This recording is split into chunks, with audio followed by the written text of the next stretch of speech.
Hey, this is the coach, and you're listening to an interview from a live broadcast of the Coach and Cole Show on Blog Talk Radio. You can find us on demand on iTunes and on TuneIn. Really glad you could join us today, Ty. Yeah, thanks for having me. Absolutely. So I was able to come across your story in an article published by the Owatonna People's Press newspaper. And quite honestly, I think your story is remarkable. That's why we really wanted to have you on the show and join us here today. I think our listeners are really going to enjoy it, and I think you're probably going to come away with a lot more people than you already have behind you and pulling for you to succeed this year. But before we get into your story, Ty, we're on an international platform, so a vast majority of our audience is unfamiliar with yourself and the area of the country you come from. So Go ahead and tell us a little bit about where you're from, your life growing up, and a little background on yourself. Oh, man. I'm from Owatonna, Minnesota. I grew up there, was born there. I grew up playing, I guess, three sports. That's kind of the story we're going with here. I played football, basketball, and baseball up through ninth grade, and then I ended up switching my baseball to track. I was always a pretty successful athlete, I guess, but, it took off, I guess, my sophomore year is when I got pulled up to varsity, and then I really started to focus on football and basketball primarily, and wasn't really sure which one I wanted to play in college, but I knew I wanted to play a college sport, and I kind of decided my junior year that football was going to be the way to go, and we kind of took off from there. Yeah, I guess I got a younger brother and younger sister too. Jay's still in high school. He's graduating this year, and then my younger sister, she plays soccer and she's a freshman, so it'd be nice to get back and watch her play this year. Yeah, absolutely. And they're still down there in Owatonna? Yep. Yeah, both my parents, I guess my mom's a principal and my dad's a high school teacher, so I was pretty involved in the school system growing up, I guess. Yeah, absolutely. I'm sure you were with two parents that are involved as well. I read at around age 12, Ty, you made it a goal of yours, and you kind of mentioned this, that someday you wanted to play college athletics, and you went on and did pretty well for yourself. You kind of mentioned it there. You went on to become a 3-year letter winner at Owatonna in football. You were all conference all 3 of those seasons. You're the record holder for interceptions for touchdowns and passes defended for your school. In 2011, you returned 3 interceptions for touchdowns, and you obviously have this down to a little bit of a science. So I'm kind of interested. Tell me how you ended up with 3 pick sixes in 1 year. I mean, was the scouting? Was it luck? I mean, how did that happen? If the first one I had, God, this is a long time ago, 6 years ago now. The first one I had, we were down. They were backed up against their own end zone, and they tried to. Well, the quarterback tried to throw a slant, but the wide receiver didn't run a slant. But I just broke on the ball, so I didn't have to return that one very far. And then after that, I got a tip ball, and somehow I ended up in the end zone. That was kind of a crazy one. I just kind of ran around the field for a little while and ended up in the end zone again. And then third one, I just picked an out route and didn't have to beat anybody to the end zone. So, I guess we were always really well prepared in high school, and coaches did an incredible job scouting the opposing teams. A lot of times we could tell what play the other team was running down a distance and formation before they even ran it. So we were put in a pretty good position to succeed from the start. Yeah, absolutely. That's obvious because in 2012, you and your team were able to make it to the Class 5A championship game. And in Minnesota, they go by Class A's. In a lot of states around the country, they go by 1s and 2s, Division 1, Division 2. So Class 5A in Minnesota is similar to a Division 2, say in a Wisconsin or a Texas or something like that. And you played Totino Grace in that game in 2012. You guys didn't win the game, but what I want to know is what was it like to play in the state championship game for the first time down there at the Metrodome? No, it was a pretty amazing experience. Even the game before that, we played St. Thomas, and that was just one of the tightest, closest games we've ever played in our career. And just winning that game and then just having the opportunity to play in the final game of the year is a big honor, and for a lot of the seniors that year, we had full intentions of winning that game, and we started out pretty well, and then they just kind of overpowered us. They just had bigger guys, faster guys, and you know, they were more experienced. They were ready for it, and we hadn't prepared as well, I guess. Yeah. Well, you know, you guys would end up losing that game, but next season, 2013, you go on to become a team captain. You're getting looks from Division I schools. You guys make it back to the state championship, and that's an amazing feat in itself. Coming from a high school football coach myself, I know how hard it is to get there in the first place. And so to make it there 2 years in a row is just awesome. You guys were able to win that game 28-0 over Brainerd, Minnesota. And this would have probably been one of the greatest days of your lifetime, but this probably became a little bittersweet as you ended up injuring your knee in that game, making a sideline catch. So kind of explain to us a little bit about what happened and then how serious your injury was.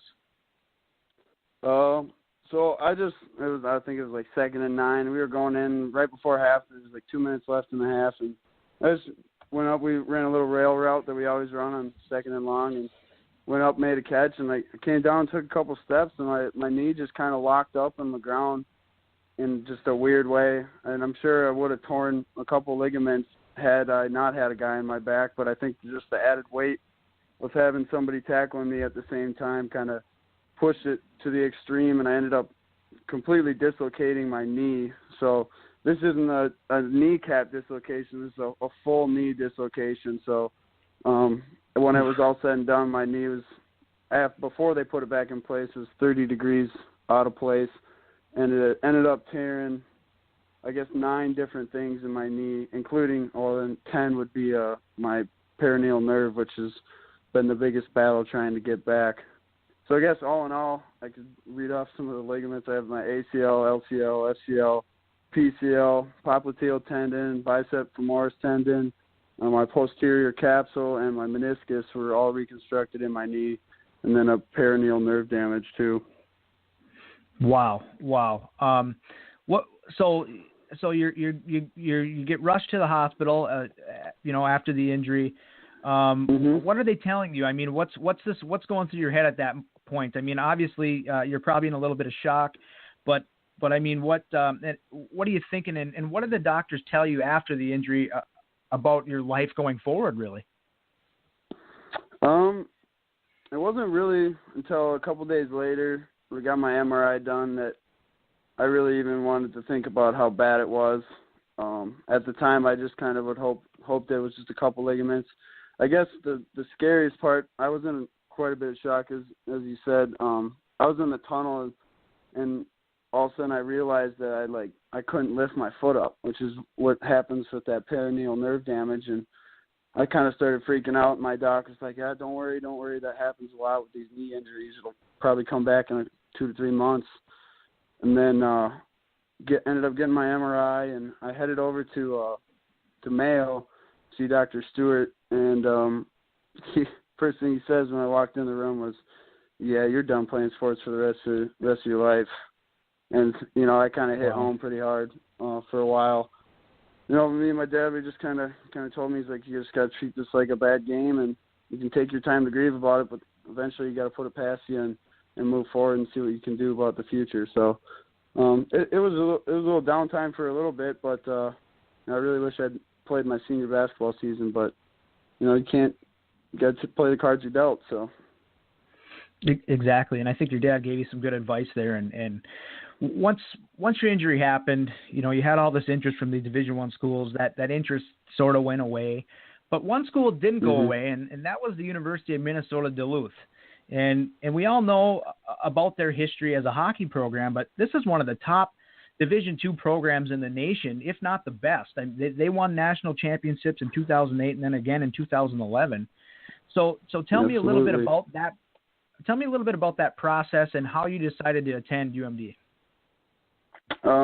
So even before I got hurt, I was, I guess, what they like to call a tweener.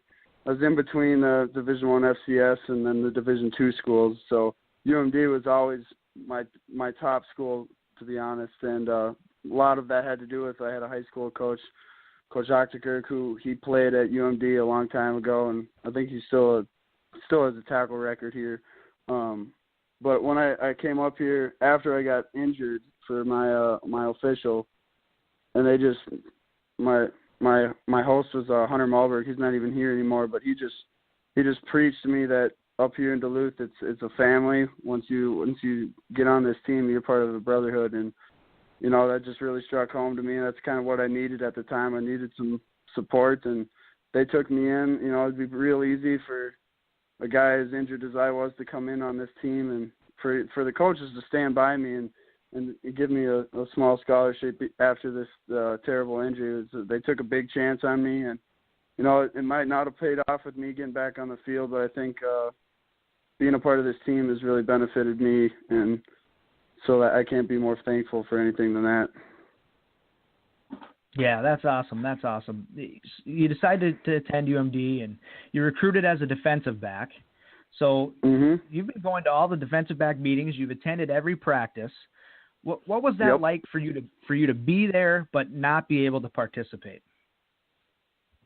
For the first year, it was I kind of accepted that. My doctor had told me, like, so he originally said sports are out of the question, and then my second meeting with him, he had he'd done some research and found out, I guess, who I was a little bit more. And he said, that I've seen like you could maybe come back from this, and so it's a real small chance. And a lot of that banked on my nerve coming back, which still hasn't come back. But he gave me a 2-year timetable, so I said, all right, I'm going to give myself 2 years. I'm going to do my rehab. I'm going to do everything I can to get ready after that 2 years to get back on that field. And, that 2-year timetable came around, and I wasn't ready to get back on the field. And I'm not going to lie, it sucked a lot of game days to sit there and just watch all your buddies get amped up, ready to go out on the field, and you just have to go out there and stand there and record defensive play calls. But I fell in love with being a part of the team and just the process of becoming a better football player. And after about 2 years, I could complete a full workout that everybody else could do. I just couldn't translate it onto the field yet. So as far as, like, being a part of the team, I was 100% a part of the team all these 3 years now. And it's a pretty good feeling just to get back on the field now after 3.5 years of not playing football. Yeah. So explain to us a little bit. I mean, a lot of our listeners have never had anything like this happen to them, an injury like this. So what's the process like to rehab your knee, and what was that like? And like you said, it was basically reconstructed totally. So explain what that process was like. I'm sure it was a grueling, a long road, but how, explain, what goes into the rehab of an injury like that. Yeah, so, I mean, my rehab was a little more extreme than even a fully reconstructed knee, because originally the nerve doctors had wanted me to wait 3 to 4 months to get, just in case my nerve would grow back on itself. So if you have nerve damage and it's less than 3 centimeters, the doctors say that it can grow back on its own. And nerves grow at a real slow rate, so about 3 centimeters would be like 3 months before I'd get any sign of it. And so those 3 months, I have no ligaments in my knee. My leg is just shrinking day by day to the point in time before I even got my first surgery that I had absolutely no muscle mass in my leg whatsoever. I've never seen anything so small in my life. So after reconstruction, just trying to get not only my range of motion back, but my strength back in my leg was quite the challenge. I think when I went in as a freshman, I was still on crutches, but I had started my squatting protocol or whatever, and I was cleared to goblet squat, I think 15 pounds. And I think by the end of freshman year, I had built up to 315, which was a big gain for me. It's still weaker than I was before I got hurt, but I mean, after a couple of years now, just trying to get all that strength back, I'm way above and beyond where I was before I got hurt. As far as strength goes, I just don't have as much range of motion. My doc said, I work on it probably 10, 15 minutes a day, just bending my knee consistently. And, it got to a point where I couldn't get any more range of motion. So I'm at about 120 degrees in my left leg and 145 in my right. So there's a big difference in the range of motion, but it doesn't affect me as far as running and all that stuff. I just can't sit in the catcher's position anymore, I guess. But Okay. the rehab position, it was pretty grueling. Yeah, I can imagine. So you go through this whole process, and just a few weeks ago, you decide to go get checked out by the doc, and you end up getting cleared to play. Yep. What was it like hearing those words?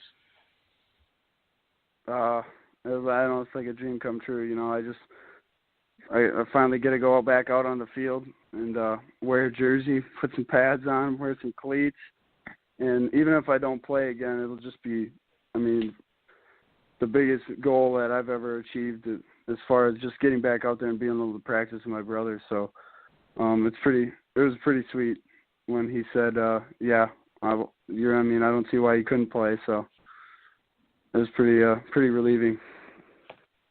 Yeah, that's awesome. And so you're cleared to participate. You've been practicing, and a while back you had brought it up to the coaching staff that you'd like to try to punt. So first of all, how's that going? And is that what you're still doing? Is punting? Yep, I am. I'm trying to punt, practicing on it. We have a very good punter, as you'd expect at UMD. So I'd have my work cut out for me to even try to get that position. But I think practice at it and we'll see where it goes. But I'm also learning the nickel position again, and just trying to get that down so I can have it mentally ready for when I get out there on the field and can get reps at practice. So we'll see where I can get by the end of the summer. Absolutely. Awesome story. Glad you're able to get back out there. Really something really cool. And Cole, before we send Ty on his way, you've got a couple questions for him. Yeah. Hey, Ty, by the way, everyone, I'm here. I don't know if anybody knew that. So you're into punting now, obviously. Did you ever do punt, pass, and kick as a kid? Oh, boy. I'm sure I did. We had football camps growing up in Owatonna, but I don't have any specific memories of it, no. Hopefully that doesn't come back to bite you in the ass. Yep. You ever this is a football question. You ever use the saying, out of the friend zone and into the end zone? I have not. I have not used that saying. As a D-back, we always have used the saying, don't get caught staring. So, you can peek, you can't stare. I got you. So you played some basketball growing up, obviously. Yep. Who's your favorite basketball player growing up? Definitely LeBron James. There we No go. question about it. Oh, boy. Yep. Oh, boy. All right. Olson is he's a LeBron hater, so that's his problem. No. Hey, nope. Nothing to hate there. There's the not. decision. It's the decision, guys. I just can't get over it. Okay. All right. All right. So with your knee and everything, my first initial thought when I was reading all this stuff, I was like, okay, so obviously he's got a robot leg going on, obviously. Yeah. What would your favorite movie that includes a robot be, if you had to pick one? Includes a robot? Oh, boy. I don't know about, robots. There's a TV show called The 100 that has artificial intelligence. That's a pretty sweet movie, or TV series, but that counts. The movie Choppy also kind of has that artificial intelligence in there. Replace the human body with the robotic body. So you're kind of like Chappie out there. Yeah, kind of. Yeah, I got the knee brace on, high top cleat, fully taped ankle, so it's quite the geared up left leg. You're looking like a better version of Derrick Rose. Yeah, hopefully I don't do any more damage. Yeah. I had terrible luck with that. Just don't wear Adidas. I think you'll be good. Oh, no. We're Under Armour, so. All right, I'll allow it. Do you believe in any weird conspiracy theories? Conspiracy theories. No, I'm not really a conspiracy guy. I don't think space is real. What? I think space is sweet. Interstellar is one of my favorite movies. Oh, I love Interstellar. That's a great movie. I love it. But I don't think space is real. Okay. Cole, if space isn't real, what's your theory on space then, if space isn't real? Do you want me to get into it now, or should I wait till Friday? No, I want you to get into it right now. Okay, all right. So this is my thing. We haven't had anybody but government people go into space. I feel like there's someone that's smart enough to know how to do it and dumb enough to do it to get into the atmosphere. Nobody else can get in the atmosphere. It's only government, people. Pretty sure the Earth is formed around a bubble that the government controls, and that's how they control the weather and all the crops and the food and whatnot. That's interesting. Space isn't real. Yeah. Well, wow, I'm kind of a nerd I want to here, spread so it around.